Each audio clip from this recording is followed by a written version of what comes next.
Маңғыстау облысында еліміз бойынша баламасы жоқ өндіріс орны іске қосылды. Зауыт Ақтау теңіз порты арнайы экономикалық аймағында бой көтерді. Мұнда жылына 150 мың сорғы штангасы мен 100 мың дана жалғастырғыш шығарылады. Алдағы уақытта межені 250-350 мыңға жеткізу жоспарда.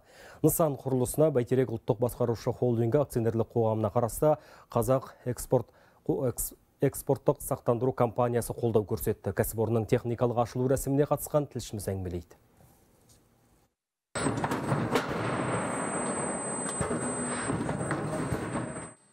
Аталған завод мұнай жабдықтарын өндіру бойынша Қазақстандағы алғашқы толық циклді кәсіпорын болып табылады. Ерекшелігі сол, өндіріс орны бастан аяқ автоматтандырылған.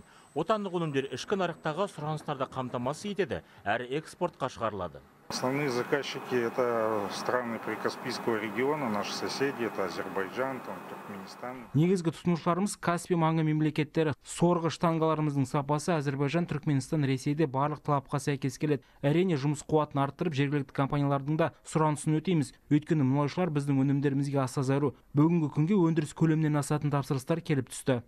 Жалпы құны 15-5 миллиард теңгелік жоба меншік иесінің өз қаражаты және қарыздарды сақтандыру құралы шеңберінде Қазақ экспорт кепілдігімен екінші деңгейлі банктың берешек ақшасы есебінен қаржыландырылды. Наша компания Казах Экспорт предоставила страховую защиту Народного банка Казахстана.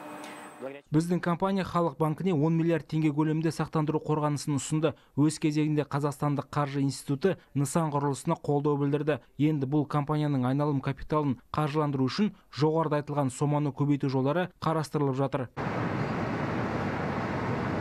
Кәсіпорында 80-ге тарта жұмыс орны құрылды. Қабылданғандардың дені жергілікті тұрғын.